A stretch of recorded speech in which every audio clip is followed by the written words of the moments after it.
Selamat malam Bapak, perkenalkan nama saya Justina Yusrin Dewandadian, NIM 20030301115,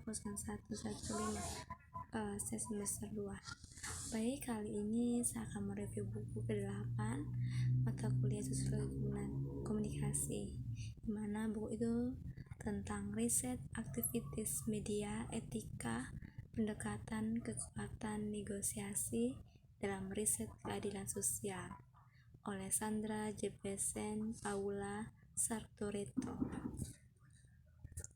Bab yang pertama, pendahuluan. Pertanyaan pemetaan kekuasaan dan etika aktivis media.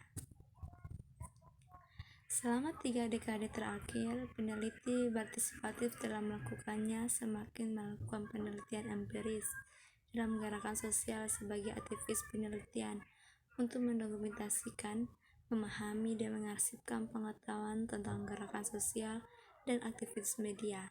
Sementara tren ini memungkinkan untuk temuan penelitian empiris, pengalaman yang lebih langsung. Hal itu juga telah dimunculkan sejumlah pertanyaan etis yang terkait dengan penggunaan kekuasaan dalam praktik penelitian, ikatan yang bertujuan untuk menciptakan hubungan adil. Menghadapi penelitian yang berubah scapen, peneliti partisipatif mengintegrasikan pertimbangan ini pertanyaan ke dalam desain dan praktik penelitian mereka. Dengan pendekatan baru untuk protokol etika, pembangunan hubungan wancana, dan proses muncul peningkatan penelitian keadilan sosial. Partisipasi telah terjadi di paralel dengan berlawanan dengan demobilisasi global dari universitas, di mana wacana kewarganegaraan telah digantikan oleh bahasa komersialisme, privatisasi, dan deglobalisasi. Dinamika ini menjadi tantangan mendasar bagi pendidikan demokrasi dan penelitian saat universitas mengalihkan operasi untuk meniru perusahaan atau edupabrik, di mana tujuannya dan hasil dari struktur penelitian berorientasi pada pasar imperatif. Mahasiswa dan penelitian sama-sama diukur dan dimonetisasi, diterjemahkan menjadi komunitas tanpa memperhatikan kepentingan umum, yang mana pernah menjadi tujuan dan ciri khas dari pendidikan universitas. Logika neoliberal pendidikan tinggi sangat menantang mencari penelitian di bidang ilmu sosial, karena sebanyak aliran modal perusahaan ke universitas dan studi di universitas yang tidak menghasilkan keuntungan besar mendapatkan margin, diubah, kekurangan dana, atau dihilangkan. Istilah aktivisme media dalam arti luas dengan rasa hormat untuk genre medial seperti radio, cetak, berita, musik, digital, dan sebagainya, dan bentuk aktivisme, gerakan akar rumput, organisasi masyarakat, ceramah, produksi budaya, pedagogi, dan sebagainya. Pandangan kami adalah terkait dengan tujuan bentuk aktivisme. Praktik aktivis media akan bergantung pada berbagai faktor sosial, politik, budaya, dan ekonomi. Dengan demikian, maka definisikan aktivisme media dalam arti luas sebagai produksi berbagai genre media yang digunakan, terhubung ke proses komunikatif dalam format kaitannya dengan berbagai macam bentuk aktivis keadilan sosial yang mereka miliki dan mereka dukungkan, dengan tujuan bersama dari transformasi sosial. Kami mendefinisikan aktivisme penelitian di sini sama luasnya dengan penelitian yang biasanya dilakukan di dalam atau dengan beberapa koneksi ke universitas sekaligus berada di dalam satu atau dengan beberapa koneksi ke gerakan sosial. Sekali lagi, dengan tujuan keadilan sosial bersama, kedudukan dan dinamika kekuasaan yang adil antara aktivis media dan aktivis penelitian. Kami menggunakan dua istilah yang secara struktural mirip untuk menunjukkan bahwa kedua belah pihak adalah aktivis yang memproduksi media gerakan sosial dan penelitian keadilan sosial dari wawancara dan observasi untuk mendukung transformasi sosial. Namun mereka tidak selalu berada sama, sedangkan aktivis penelitian yang bekerja di gerakan sosial mungkin punya pekerjaan fakultas dari satu jenis atau lainnya di lingkungan universitas. Aktivis media bekerja dalam gerakan sosial seiring kali dipekerjakan dengan susah payah, meskipun peneliti universitas mungkin juga dipekerjakan secara tidak tetap sebagai lulusan pelajar peneliti pasca doktoral atau instruktur sesi. Seringkali ada akses yang tidak setara kekuasaan dan sumber daya antara mereka yang memiliki universitas posisi dan mereka yang benar-benar aktivis. Ini mengkoordinasikan potensial untuk tidak hanya ketidaksetaraan struktural tetapi juga kepentingan yang bertentangan, yang menciptakan beberapa dilema etika. Bab yang kedua, etika penelitian, refleksi media horizontal. Media otonomi akar rumput. Mereka adalah peserta multi isu akar rumput. Gerakan sosial interseksional terdiri dari kombinasi kompleks dari aktor sosial, terlibatan dalam aksi langsung di dalamnya komunitas sambil menuntut perubahan kebijakan dan hukum. Menurun 2007. Kedua, konten dan struktur anti-kapitalis yang dibentuk oleh upaya untuk melawan kapitalisme dan terkait dengan anti-otoritas, anarkis, dan gerakan otonom. Model pendanaan anti-kapitalis termasuk kerumunan, pendanaan, iklan etis, hibah, dan menghindari dinding pembayaran.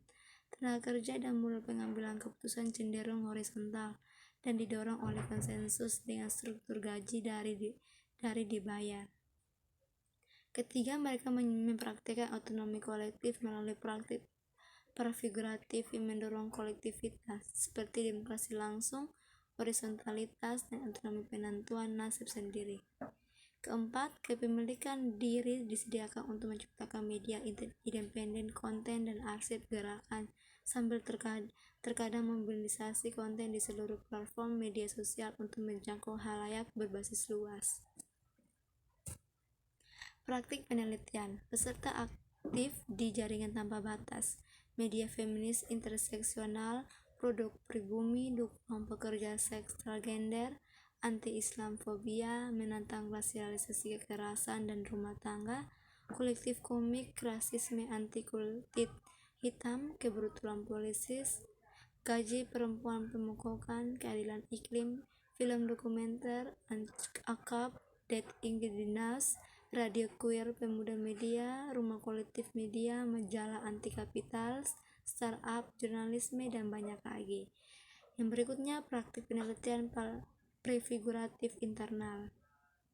Pengalaman aktivis media interseksional sebagai dimensi utama keahlian. Di sini kami mengatur diri kami sendiri sebagai kolektif swakelola horizontal, berperilaku mengadakan pertemuan menggunakan prefiguratif anti-otoriter, feminim, dan hori praktik horizontal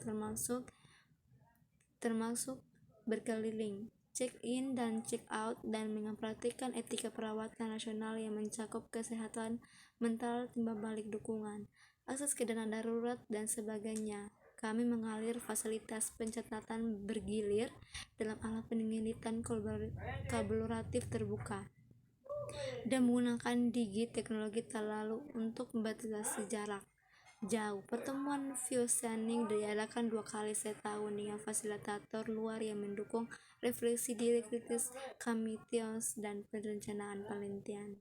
Yang berikut, pertukaran pengetahuan multi audiens.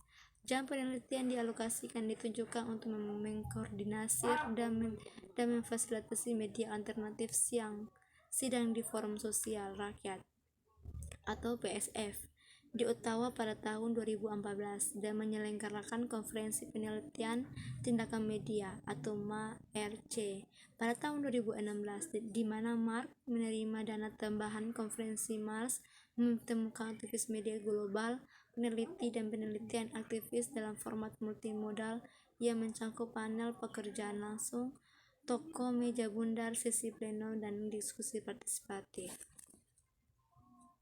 Bab 3 berurusan dengan dilema etis dan aktivis riset media gerakan sosial. Dalam bab ini akan merundungkan tantangan yang dihadapi selama proses penelitian etnografi mempelajari media gerakan sosial. Darwin 2011 di antara populasi penghasilan rendah, pedesaan, dan perkotaan di Brasil. Refleksi kami didasarkan pada kerja lapangan yang kami lakukan masing-masing, independen untuk disertai dengan dokter kami, di mana kami mengeksplorasikan persamaan antara penggunaan media dan mobilisasi politik antara subai kelompok tersinit di Brasil. Pembahasan ini berfokus pada penelitian tentang aktivisme dan mobilisasi sosial, di mana kami terus-menerus bergantung pada kolaborasi orasi orang-orang yang terlibat dalam peran aktivis atau militan. Kami menganggap jenis penelitian dan kelompok subjek ini relevan karena sedang berlangsung perhatian yang diterima oleh aktivisme dan aktivisme media dalam media dan studi komunikasi dalam beberapa tahun diteliti dalam proyek kami, Gerakan Pekerja Tanpa Tanah Brasil, dan pemuda-pemudi favela berpenghasilan rendah berada di miskin sumber daya akan sangat rentan secara sosial politik situasi dibandingkan dengan para ulama yang meneliti. Bab 4. Tantangan penelitian gerakan sosial dalam konteks ketimpangan. Gerakan sosial adalah upaya kolektif yang berlangsung selama satu periode bersama tingkat organisasi tertentu yang menggunakan metode non-institusional ONS untuk mencapai perubahan sosial. Dalam konseptuasi ini, tujuan dari gerakan sosial berfokus pada perubahan sosial, tetapi melibatkan negara dalam proses dari perspektif politik.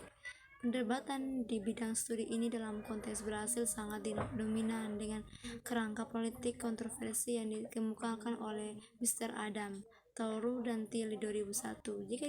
Jika di satu sisi produksi ilmiah telah memperoleh kerangka teoritis yang mampu memandu penelitian di bidang sosial gerakan, di sisi lain perlu dipertanyakan apakah seperti itu perkembangan pengetahuan dan penelitian menjadi berguna bagi mereka yang mencari transformasi sosial. Relasi antara penelitian dan aktivis dapat dipertimbangkan dari perspektif bahwa interaksi ini dapat meningkatkan relevansinya penelitian untuk gerakan sosial. Sosmatika yang disusulkan oleh Mr. Adam 2001 memberikan sarana konseptual untuk menjelaskan kemunculan berbagai gerakan, untuk membandingkan dinamikanya, dan untuk mengidentifikasi aspek-aspek yang menjadi fokus pada pembelajaran gerakan sosial men. Dalam pengertian ini perlu untuk menyorot pekerjaan yang dilakukan di Brasil, terinspirasi oleh warisan pemikiran kritis Amerika Latin sejak itu. 1960-an memperkenalkan konsep penelitian militan. Gagasan penelitian militan sebagai sesuatu yang spesifik bidang mengendalikan hubungan antara peneliti dan penelitian yang dipadu oleh komitmen etis dan politik untuk perubahan sosial dan tuntunan gerakan sosial yang menjadi objek penelitian. Penelitian militan mencakup inisiatif penelitian yang terkait dengan beberapa bentuk aksi kolektif berorientasi pada tujuan transformasi sosial. Bab 5. Praktik penelitian yang berusak menandakan proses subjek melalui teori dekolonial.